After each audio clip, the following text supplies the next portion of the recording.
Welcome to Real Estate 360, an informative and engaging hour discussing everything you need to know about the world of real estate.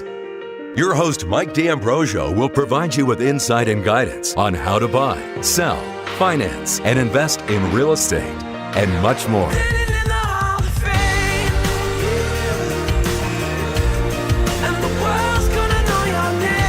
And now, to guide you around the world of real estate, here's your host, Mike D'Ambrosio. Thank you so much for joining us this afternoon. We're talking anything and everything real estate, providing you great information and education. I got a great show in store for you today. We'll introduce the guests in just a couple of minutes, but a couple of housekeeping things to get to. Just a reminder, for those of you just tuning in, there's a couple different ways you can listen to our show. That is on the radio at KDOW 1220 AM. You can also listen to us live online at kdow.biz. And KDOW also has an app, so log into your app store today, download it. It's easy to use, and you can hear us anywhere, which is important. We come to you 5 days a week, Monday through Friday from 3 to 4 p.m. I'm on Mondays, and we are a live show, so we love to hear your questions and get your phone calls if you'd like to chime in. It's 1-800-516-1220. That's 1-800-516-1220. We love to hear suggestions on future topics, guests, and content that you guys desire.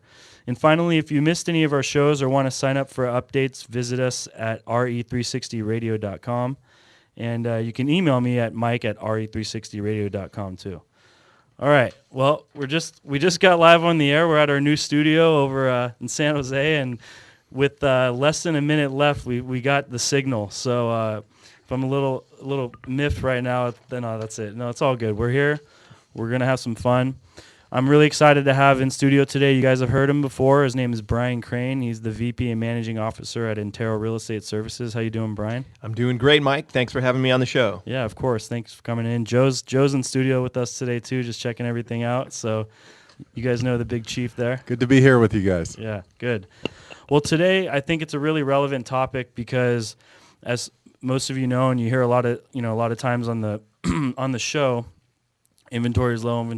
It's a great time to sell, et cetera, et cetera. So today what we're going to be talking about, if you're thinking about selling or you have investment property you want to sell or any other type of property about selling, we're going to help you avoid mistakes, three top mistakes to avoid when selling your home.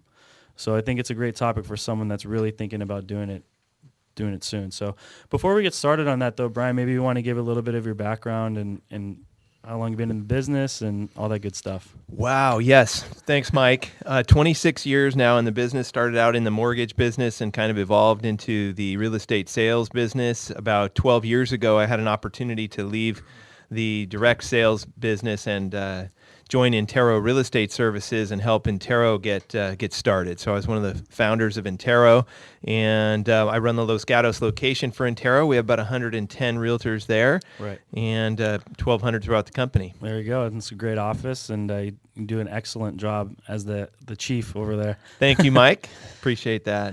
So, all right, let's get into it because we got a lot of stuff to cover today, and I think some really good content for people that are in this situation. So why don't we just let's get started? So, go for it. Yeah. So, Mike, you mentioned that the inventory of available homes for sale is very low, which is creating a phenomenal market for a home seller.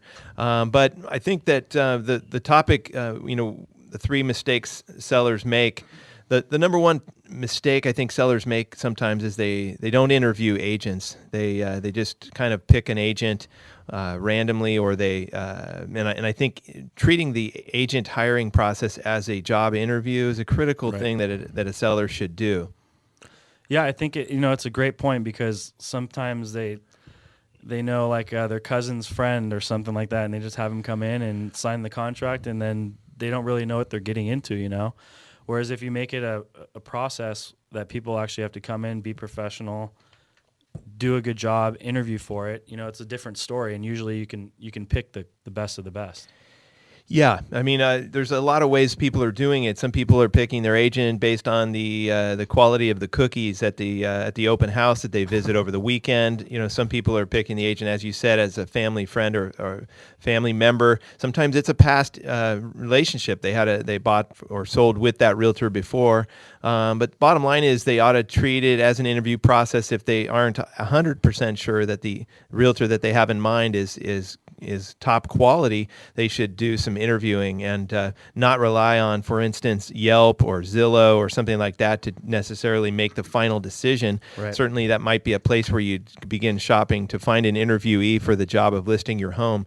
Past client references are absolutely critical to the process. Just like if you were hiring somebody to work for you in your business, you would ask for some references from this realtor or from the realtors you're interviewing, and the key question you need to call you need to call their references and check their references, as opposed to just reading some sort of flowery recommendation on Yelp or Zillow. Yeah, well, let's talk about Yelp and Zillow. I mean, especially a lot of people use Zillow for, maybe checking their home values or checking people's testimonials or whatnot. But what do you think is, it's a good reference point sometimes. But what do you think is the real issues in someone that's using Zillow? Well, as you said, it's a great reference point. It's a quick and easy way to kind of check comparables in your neighborhood and that kind of thing. But Zillow doesn't know. The data on Zillow doesn't know the market, if you will. So a good realtor knows the intricacies of the market. Right. For instance, Zillow doesn't really report that there's overhead electrical power lines above the property. They don't take that factor into consideration, right. And that could affect value dramatically. So even on Zillow's front page of their website, they say that you should hire a competent realtor, and that's a good thing to do. So Zillow is a great data point. It's one of many data points that sellers should look at when they're looking at their house value or even choosing a realtor. There's probably thousands of realtors that advertise on Zillow, and that's one place to go to find a quality realtor. Yeah, and that's I think important to point out is they're paying for that space on there. So, absolutely. Whoever can front the money and be on Zillow, then okay, I'm on Zillow now. It makes me good agent. Right. And then you see some agents have a gazillion positive comments, and that's great. However, a seller that is doing their homework should make sure to get, I would recommend, get the last 5 transactions, the names and numbers of the clients from the agent, and the date of when the sale happened, the last 5 transactions, and call each and every one of those home buyers or sellers and just verify for yourself, ask a few questions. What type of questions do you think they should be asking those past clients? Well, how did the transaction go? Yeah. Was the communication good? Did the agent meet the expectations that you had going into this? Was the agent somebody you would hire again? Did the agent have a written marketing plan, and did they follow it? There's a lot of things that happen, and unfortunately, once you sign a listing contract, it's sometimes you're stuck in that contract for a period of time, and you don't want to get stuck. You want to hire the right person right out of the gate. This is a phenomenal market right now. Great opportunity to sell, but you want to do it right. Right. If you're just tuning in, this is Mike D'Ambrosio and Brian Crane from Intera Real Estate Services. We are live on the air today, RE360 Radio. If you have any questions for Brian or for myself, give us a call, 1-800-516-1220. 1-800-516-1220. We're talking top 3 mistakes sellers make when selling their home. That kind of rhymed a little bit, huh? So let's get back into it. For the questions, I think those are really important because meeting expectations, I think that's huge. I think that's a big deal in whatever industry you're in. When expectations aren't met, usually you have conflict, right? That's a lot of times we hear that at our trainings, and I think that's a big deal because you want to make sure the person you're hiring is meeting the expectations of other people, and if they are, then great. If not, you're probably going to hear some negative feedback. Absolutely, Mike. 80% of realtors, I think the statistic goes 80% of the realtors that sign up and get licensed are not in the business 3 years later. So that's another one. How long have you been in the business, and let me check your references. And as far as setting expectations, couldn't agree more. Very, very important that expectations are set. The seller knows what to expect, and the agent then delivers on that plan. So that's a critical, in my opinion, a critical part of it. Let's talk about you mentioned earlier too, the written marketing plan. And I know we talk about this a lot at the meetings and, just in general conversation. And I think it's really important because some realtors will, just show up and, slap it on the MLS and they think that's a marketing plan. But maybe you can provide some examples about what you think is a complete, marketing plan or what they should be doing. Well, absolutely. Every house is a little bit different, so the marketing plan is going to vary depending on the house, the type of house, the location of the house. But no question that a written marketing plan would include, basically, I think you'd have to have a big web-based marketing plan because 95% of all the buyers start their search online. So you'd want to know what the agent is doing in that regard for sure. So that's part of it. The multiple listing service, we call it the MLS, is certainly a critical tool to a proper marketing plan. Especially in this area, you have about 20,000 agents that gets exposed to on the multiple listing service. Exactly. Now, one of the things that I'd be very careful about, is selling your house off market, meaning not going on the MLS. That could be a whole separate show too. But let's talk about that for a little bit because I know that's appealing to a lot of people in a market like this where they can kind of get whatever they want as a seller, but are they doing themselves a disservice by doing that? Well, certainly we know that they're not exposing their home to the entire market. And right now when we're seeing 20, 30 offers in some cases on each house.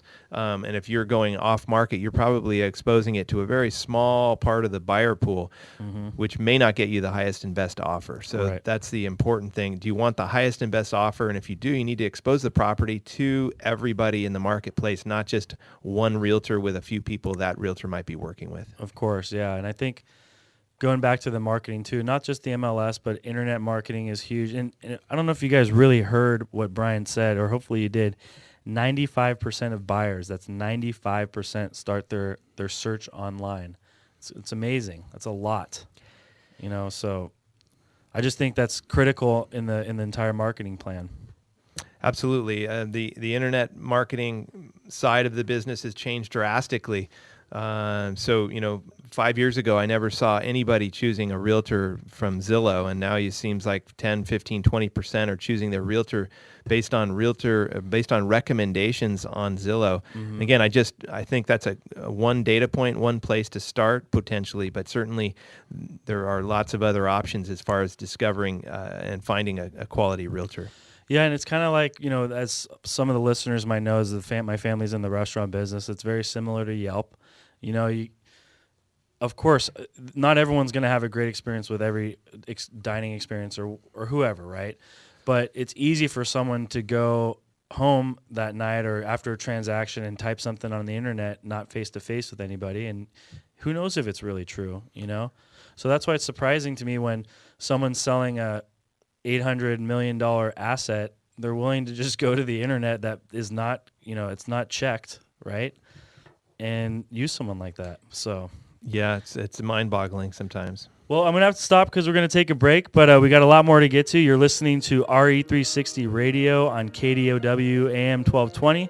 Check in with us at 1-800-516-1220. That's 1-800-516-1220. We're going to have much more on top 3 seller mistakes on this Monday afternoon. Welcome back. This is Mike D'Ambrosio on RE360 Radio, KDOW AM 1220. We're talking live in studio today with Brian Crane, the VP and Managing Officer of Intero Real Estate Services. Super excited to have him in studio today. We're talking top 3 seller mistakes make when they're listing their home. So it's really important and relevant right now, especially in a market like today for sellers. We'd love to hear from you guys if you're thinking about selling your home or if you just have general questions. If you own a home, if you want to know how to list your home, let us know. Love to hear from you guys. Give us a call at 1-800-516-1220. That's 1-800-516-1220. If you have any questions, comments, concerns, disagree with us, that would be fun. So, absolutely, bring it. Yeah, exactly. So let's talk. I think this next segment or two, we're going to really delve into how people don't really properly prepare to sell their home. They kind of just, okay, I want to sell my home and let's do it. So let's talk. And what correlates with this is the fact that this could equal money in your pocket. So it's really important that you go prepared, right? So let's talk about a couple of things that they can do for that. Yeah, Mike, I always tell sellers that it's basically a recipe. The success in your transaction is going to be a recipe that a good realtor will follow. So in your interview process, you'll find a good realtor with a good recipe, a good system, maybe one that was referred to you or something like that. But once you have that good realtor on board, one of the first key things that you should be doing is to get some inspections in advance. Yeah, it's important. Very critical to understand the condition of your home. Most people have been in their home a long time. They don't really know that the termites showed up a few years ago. They don't really know that certain things have broken down over the years. So get some inspections. There's several reasons to get the inspections. Yeah, let's go into that because it's important. Thank you. Yeah, so disclosure is the number one reason to get some inspections in advance. By getting the inspections in advance, you're adding to your disclosure list, if you will. So you're providing more disclosure to a buyer. In today's litigious society, we want to avoid problems after the closing. Of course. And one of the problems is failure to disclose, and that can often come back and bite a seller. So one of the ways we can help head that off at the pass would be to get those inspections in advance. And essentially, it's kind of like an extra insurance policy, right? Because you're basically getting a realtor or a homeowner is not a professional termite inspector. They're not a professional home inspector. So it's like you're hiring a professional at that, in their field to come out really check out the whole property and lay it out to a buyer in the future. Well, that's exactly a good segue, because the other reason that it's a great thing to do inspections in advance in today's market, especially when you have multiple buyers on the same property, is that the buyer actually understands what they're buying. So Right. You end up getting a better offer from the buyers that are writing offers on your house, because they have full disclosure about the condition of the home. If you didn't have inspections in advance, they wouldn't have a clue, and you might run into some problems later. Another reason to do the inspections in advance is to get a list and a plan together well in advance of putting the house on the market, as to what you can do to fix, what you can do to make your home look and show better. And you may as well start with what is actually wrong with the house and fix those things before you go starting to do things that don't matter as much. And not kind of throw lipstick on a pig, as they say. Exactly. Exactly. I want to go back to what you said about your point before that was they know what they're getting into when they put in an offer. So therefore, you're not going to see more issues in escrow, right? We see this all the time. Scott and I see it with multifamily. Is they don't get inspections on a sixplex, right? And when you start getting into inspections on like a sixplex like that, there can be some major issues. Therefore, allowing us as buyer representatives to really kind of go in and say, hey, look, you didn't show us any of this. Now we want a price reduction.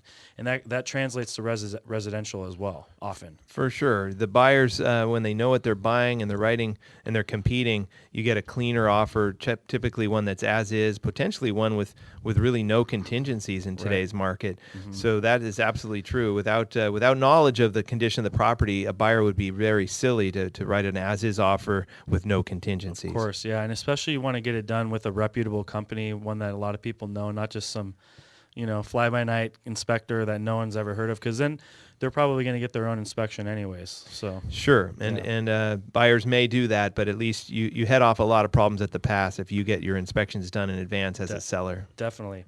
Well, it was a quick segment, but we have a couple more points we want to get to on preparing your home to sell. So if you have any questions for Brian or I, give us a call, 1-800-516-1220. That's 1-800-516-1220. You are listening to RE360 Radio on this Monday afternoon. Thanks for tuning in. We'll catch you on the other side of the break. Welcome back to Real Estate 360, streaming live on iHeart, TuneIn, and KDOW.biz. For more information on today's topic or guest, just visit RE360Radio.com. That's RE360Radio.com. Again, your host for today's edition of RE360 Radio, Mike D'Ambrosio. Welcome back. This is Mike D'Ambrosio on RE360 Radio, KDOW AM 1220. We're talking live in studio today with Brian Crane, VP and Managing Officer of Intero Real Estate Services. Brian and I would love to hear from you guys. If you have any questions for us, give us a call, 1-800-516-1220, 1-800-516-1220. We're talking top 3 seller mistakes make when deciding to sell their home or during the process of selling their home. So let's get back into it because we do have a lot of content to get to. And like I said, if you have any questions for us, give us a call. But so let's go back into it, Brian. Let's maybe talk about people that don't disclose facts. Well, sure, Mike. Disclosure is huge in the state of California. The law says that the seller has to disclose anything that could affect the value or desirability of the home. And then so a lot of sellers are kind of put the blinders on when they test their house to that standard. And so, if a seller asks me, what should I disclose this or that?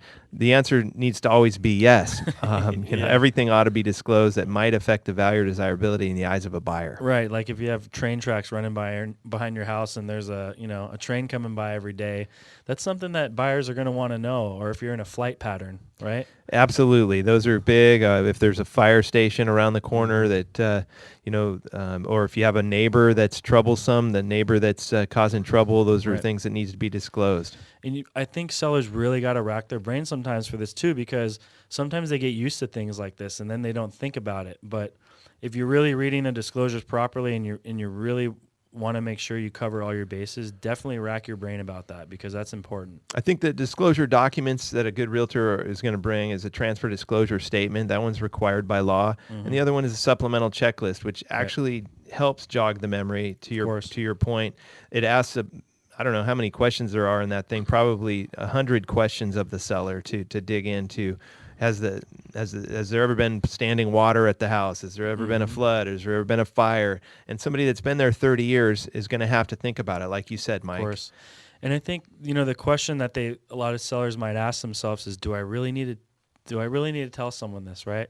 And like you said, the answer is usually yes, because even if you feel like it affects the desirability of your property, and it might, right?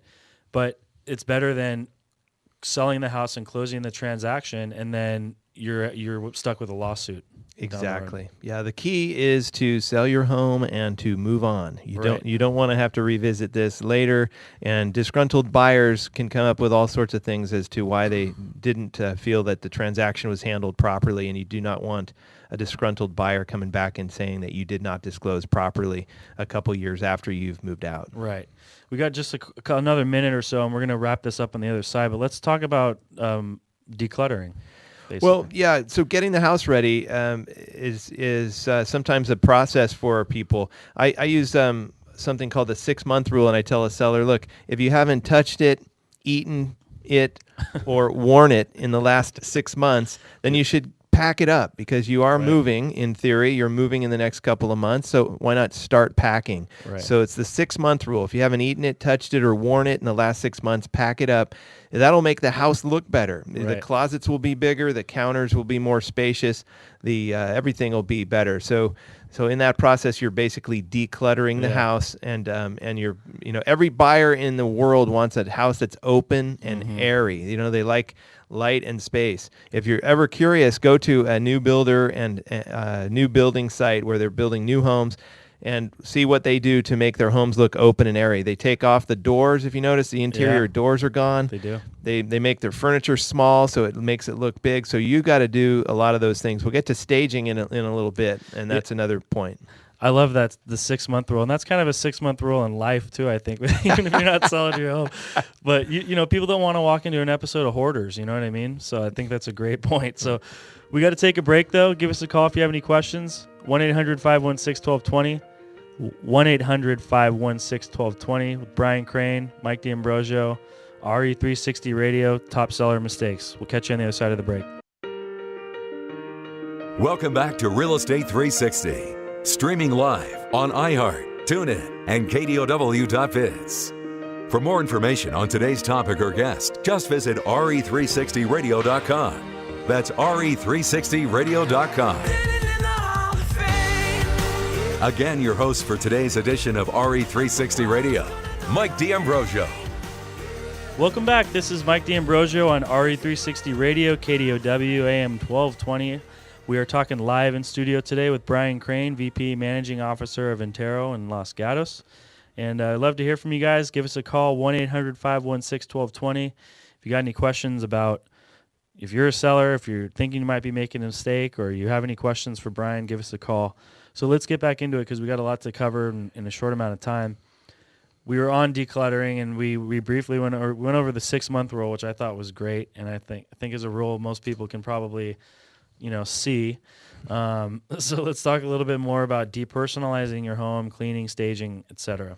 Yeah, so Mike, the goal is to have a buyer be able to visualize their stuff in your home. And if you've got a lot of personal artifacts up and paintings and pictures and that kind of thing, it's going to be hard for the buyer to visualize their own stuff in your property. So that's what you're aiming for. So depersonalizing means if you're going to paint that hallway with all the family portraits all the way up and down the hallway, go ahead and take those portraits and pictures down, paint the hallway, and don't put them back up. Pack them away, and you'll have one less thing to pack. Pack them up. Yeah, put them in newspaper and store them properly and get them out of there. The house will show better if it's not if it's not a bunch of your personal things. I had a funny story years ago. A seller actually had a picture. He's a bachelor seller. He had a picture of a nude woman on the living room wall, and I suggested that probably wasn't going to work too well for the overall buyer population. Right. And so we asked him to take that down and change the painting. I think that was a smart decision. I mean, and things that something that could offend somebody like that, right? Exactly. And then that's kind of similar to like religious items, that type of thing. Not that I'm against any religion or one's better or not, but the fact of the matter is if you have a lot of religious items up, you might be offending other sects or, you know what I mean? Like you might be offending other religions, so... Sects, S-E-C-T-S, sorry. No. Well, there's no question, Mike. And the depersonalizing thing, it goes for all of that, and it really the key is just you kind of try to neutralize your house. You want it to be attractive to the most number of people, not the fewest number of people. So by depersonalizing, you can accomplish that. Definitely. Another thing that goes hand in hand with that is simply cleaning. It's the cheapest thing you can do to get your house ready to sell, and it always amazes me is how some people will put their home on the market and it won't be clean. So cleaning is absolutely critical. Another super important thing to do is look at the front of the house, how it appears from the front. A lot of people are looking at pictures on the internet, and if the house looks good from the street, they're more likely to want to go in it. The buzzword on that is curb appeal, people. Exactly. So curb appeal is critical. And then the last thing there to think about is staging. We talked a little bit about how builders merchandise and sell houses. They always stage their model units, and so you want to think about staging your home like a model home, and staging, bringing in furniture, bringing in a designer, somebody that can really make your home show well, is going to generally bring you more money, much more money than you would if you didn't stage. So staging is a huge part of a marketing plan.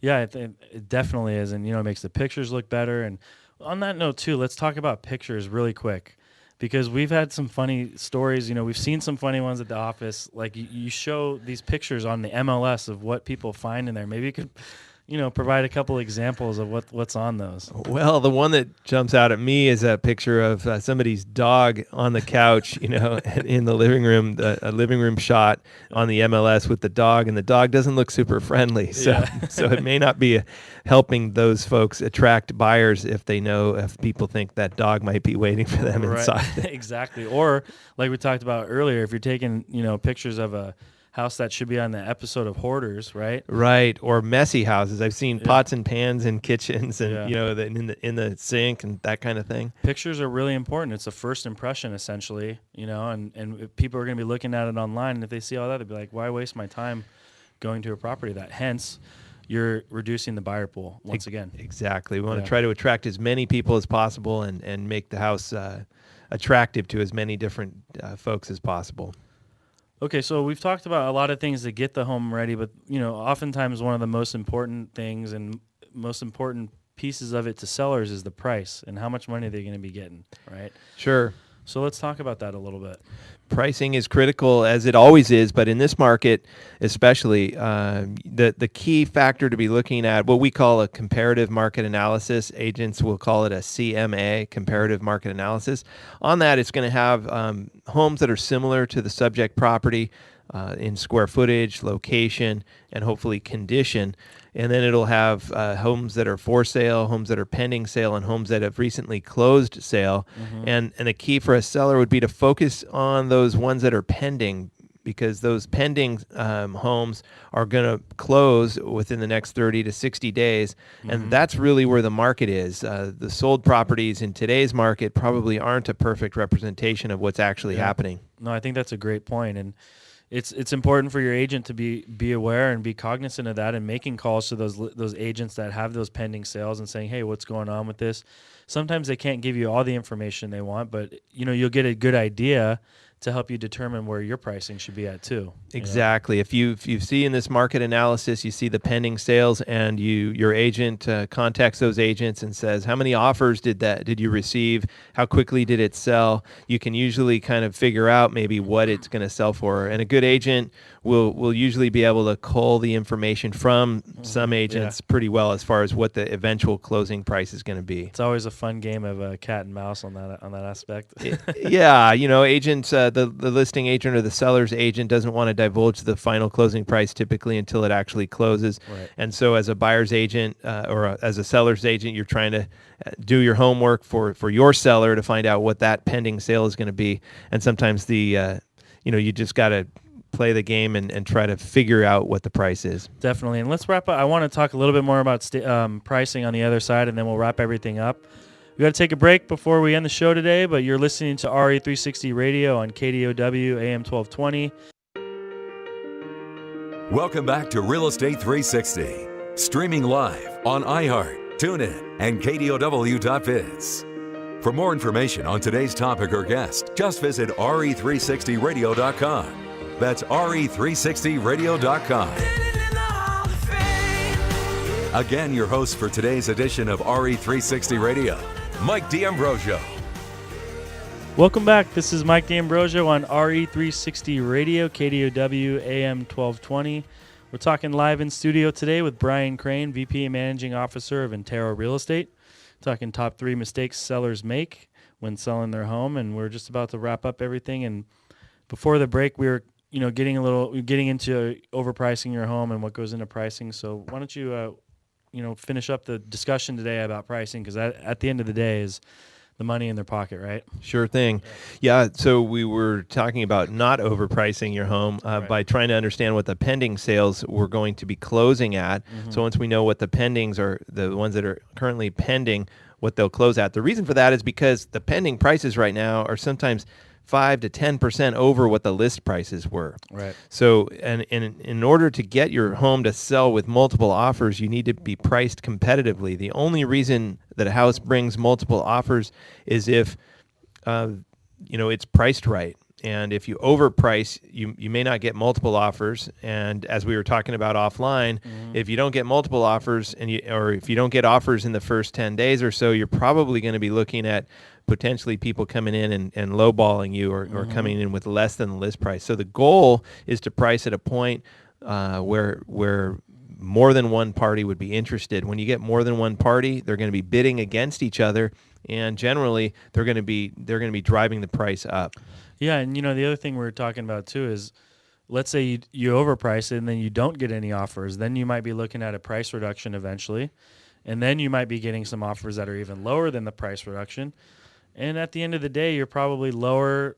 You're going to go into contract at a lower price than you should have listed the property at in the first place. Exactly. So pricing is important. You want to price where the evidence suggests that there will be multiple offers, and then you'll drive the price to hopefully the best and highest price you can get for your home, assuming that is your goal. Definitely. Well, I really appreciate you coming on today. I think we got a lot of good info out there, and I hope you guys were paying attention. If you're thinking about selling your home, there's a lot of things that go into it, but if it's done correctly, you can get a great price for your home and have a good time while doing it too. And maybe declutter your home and not be a hoarder either. No. Well, decluttering is always a good idea. As Mike suggested, it's just a life thing. Go ahead and start decluttering whether you're ready to sell or not. There you go. Bueller. Can I get that sound clip?